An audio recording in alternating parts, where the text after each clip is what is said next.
Why Don't We Just Eat the Unicorns? By Magic S.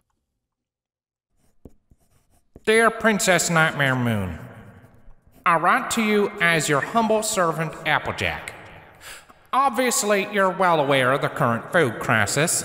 I'm not blaming you for not letting the sun out. I always liked the moon better, honest. But the famine is still an unfortunate reality, and y'all have tasked me with finding a solution to it. It's been mighty difficult to grow food ever since you took over. Again, not blaming you. Love the moon. And now we're finally seeing the effects of the lower crop yields over the previous season. I and many other great farmers and horticultural whoozits have done our best to increase productivity and find fruits and vegetables that'll grow better in the current situation, but we don't have much to show for our efforts. Sorry. It's because of that I started thinking about other possible solutions to our problem. I don't want you to send my family to the moon because I failed you, even though I'm sure we'd all love it up there because the moon is so wonderful. So I've really been working my brain case hard over at Nightmare Moon's new Apple Acres. By the way, did I ever tell you how much I love the new name you decided to give my farm that was built from the ground up by my family? Anyway, it's not the point. If I spent the whole letter gushing about all the ways you're great and how much you've improved Equestria, well, I'd be writing this thing all night. So let me get to the point. I believe I've come up with a great, sensible, simple, and very easy to implement proposal for solving the famine. Why don't we just eat the unicorns? Now, I know your first reaction to that might be to think it's crazy, but hear me out. This ain't just me having too much to drink or nothing. I really thought this through. Every fall in Equestria learns about Hearthswarm and Eve and how the three tribes came together, right? Certainly you know the tale, y'all were there. Or at least you were alive back then, I think. And I'm pretty sure you were. Well, the point is, back in those days, the three tribes had a balance between them. All of them did different things for the others, even though they didn't really like living together or fraternizing or nothing. We Earth ponies, we tended the soil and growed food to eat. Pegasi managed the weather. Unicorns were in charge of moving the sun and the moon. But nowadays, Earth ponies and Pegasi still do their jobs as ponies, but unicorns haven't done their traditional jobs since the founding of Equestria.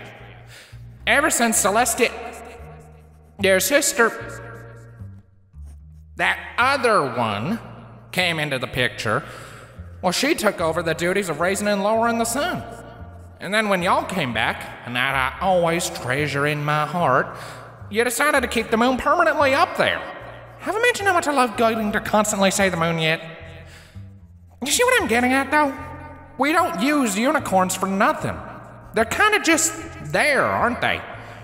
Sure, I guess magic is useful and all, but is it really as necessary in your night-to-night life as growing food and taking care of the weather? I was thinking about it, and I don't think so. The three tribes all had an equally important function. But then Celeste, that other one, took their job from them and let them all sit around cushy-like for 1,000 years. And now with you back, they're even less important to Equestria. And so, since I don't want no pony going hungry, why don't we eat them? And if you don't want to go all carnivore all of a sudden, which I totally understand, most ponies probably don't if I'm being honest, we can still use them for fertilizer. Crops might grow better with the unicorns mixed in the dirt. Maybe their magic might do something? I don't know, I'm just throwing some ideas out there now.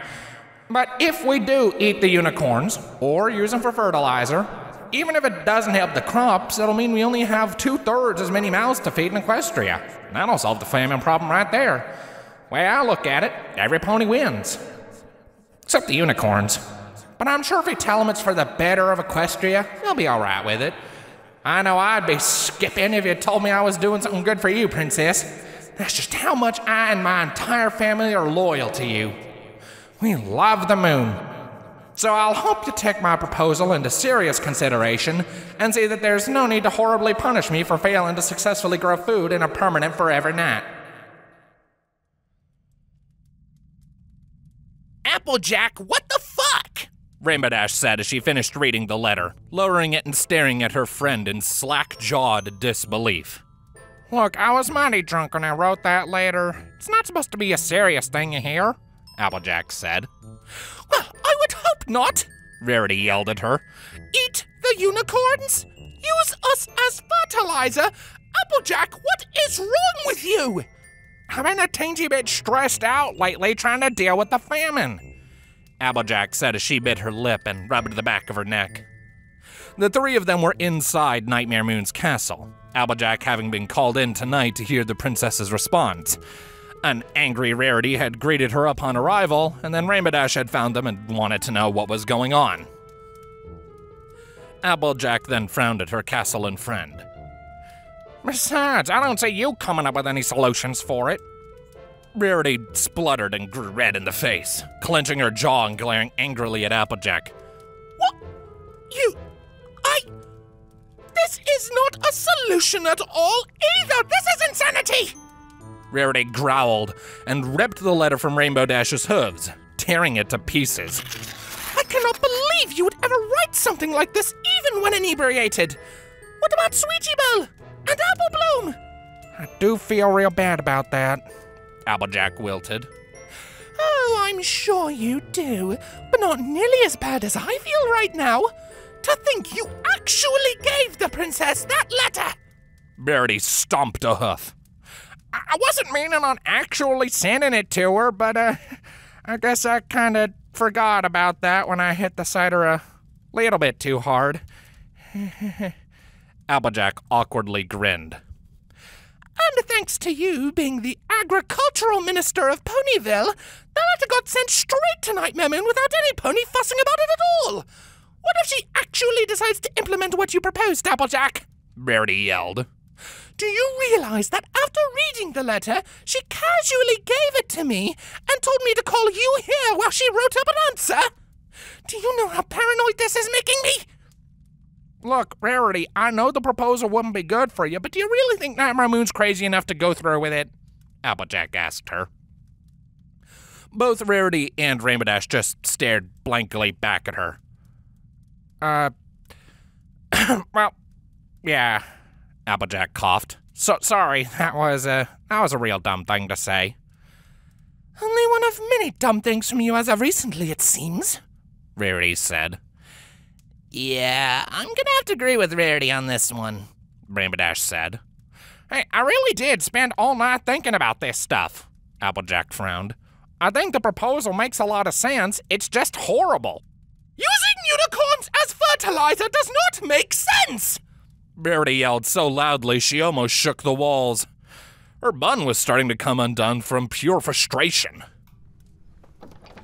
Before Applejack or Rarity could say anything else on the subject, a door down the hall opened with another guard of Nightmare Moons coming through.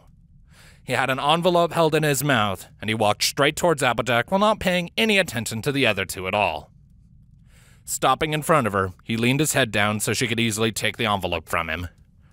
From the princess? Applejack began to sweat. Yes, her answer to your farming proposal, the guard said, and just as swiftly turned around to leave. The trio stood there, all of them staring intently at the white envelope.